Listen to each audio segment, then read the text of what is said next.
where is Drome? Gentlemen, try to think of me not as an unfeeling mechanism, but as your friend and comrade in arms.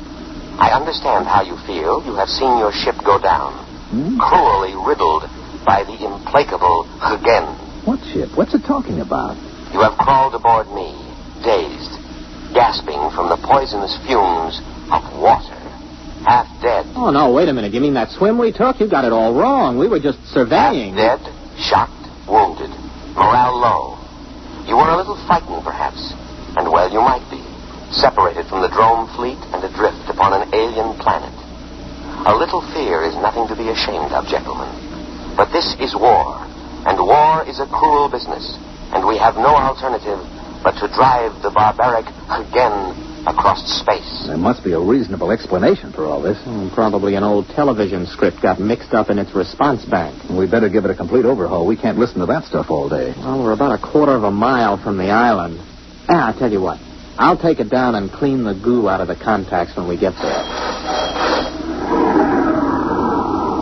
Hey, what's going on? We're stopping. Hey, lifeboat. Quiet, calm, trust in me. I am scanning the island. What's he talking about, scanning me? Better humor it. Lifeboat, that island's okay. We checked it personally. Perhaps you did, but in modern lightning-quick warfare, Drome senses cannot be trusted. They are too limited, too prone to interpret what they wish. Electronic senses, on the other hand, are emotionless, eternally vigilant, and infallible within their limits. But there isn't anything there. I perceive a foreign spaceship on the island. Oh, that's our ship. It has no Drome markings. Well, it hasn't any enemy markings either. I painted it myself. In war, we must assume that what is not ours is the enemy's. Oh.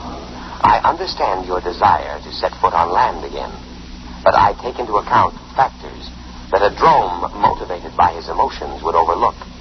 Consider the apparent emptiness of the strategic bit of land, the unmarked spaceship put temptingly out for bait, the fact that our fleet is no longer in this vicinity. All right, that's enough. Now, I'm tired of arguing with you. Go directly to that island. That's an order. I cannot obey that order. You are unbalanced from your harrowing escape from death. All right. Enough of this nonsense. I'm just going to take that cutoff switch and... Come to your senses, gentlemen. Only the decommissioning officer is empowered to turn me off. For your own safety, I must warn you not to touch any of my controls. You are mentally unbalanced. Later, when our position is safer, I will administer to you. Now, my full energies must be devoted towards detection and escape from the enemy.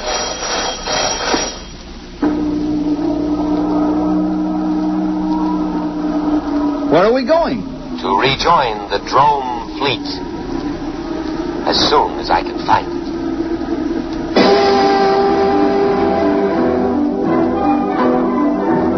We sailed over the empty seas of Trident for the rest of the afternoon and far into the night.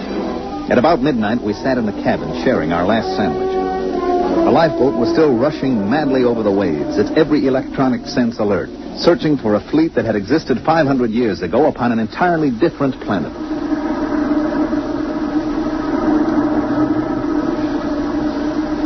Oh, why didn't I pack more sandwiches? Did you ever hear of these dromes? Yeah, vaguely. They were non-human, lizard-evolved creatures. Yeah, they lived on the 6th planet of some little system near, Capella. The race died out over a century ago. And the Hagen. What about them? Also lizards, same story. It wasn't a very important war, you know. All the combatants are gone except this lifeboat, apparently. And us. We've been drafted as drone soldiery. Do you think we can reason with this, Tubby? Oh, no, I don't see how. As far as this boat is concerned, the war is still on. It can only interpret data in terms of that premise. It's probably listening in on us now. No, I don't think so. See, it's not really a mind reader. Its perception senses are geared only to thoughts aimed specifically at it. Yes, sirree. They just don't build them this way anymore. Oh, I wish I could get my hands on Joe. Well, you know, it's actually a very interesting situation. The machine is acting very logically upon no longer existent conditions. Therefore, you could say that the machine is the victim of a systematized delusion. You mean the lifeboat is just plain insane? Well, I believe paranoia would be the proper designation. But it'll end pretty soon. Why? It's obvious. The boat's prime objective is to keep us alive. Our sandwiches are gone, and the only other food is on the island. I figure it'll have to take a chance and go back. Gentlemen, at present I am unable to locate the Drome fleet. Therefore, I am turning back to scan the island again.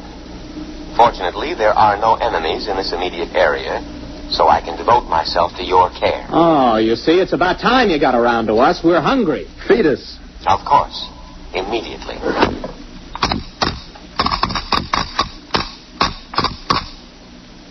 There you are. On the tray. What's that? That looks like clay.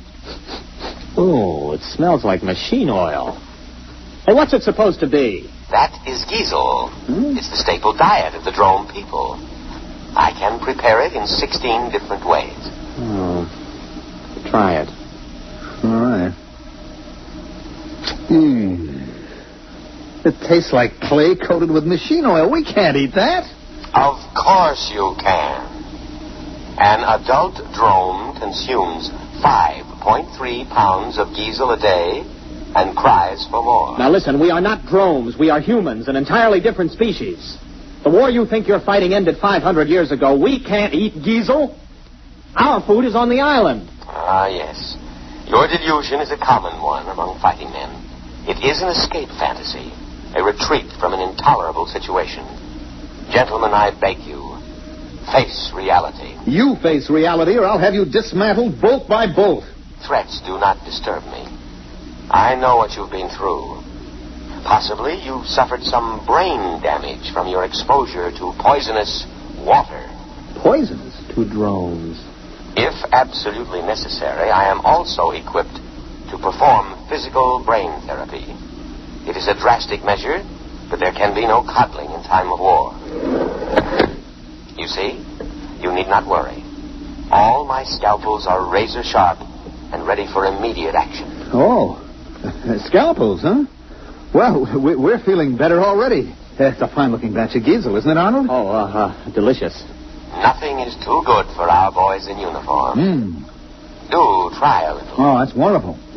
Oh, that's delicious. Good.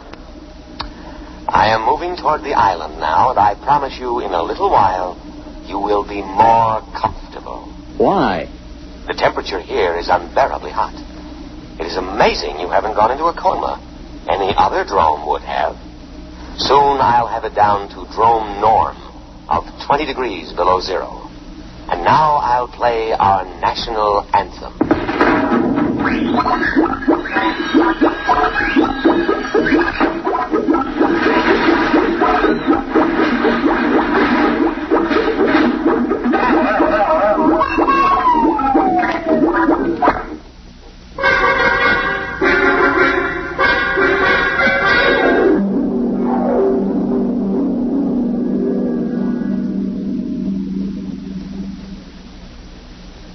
Arnold?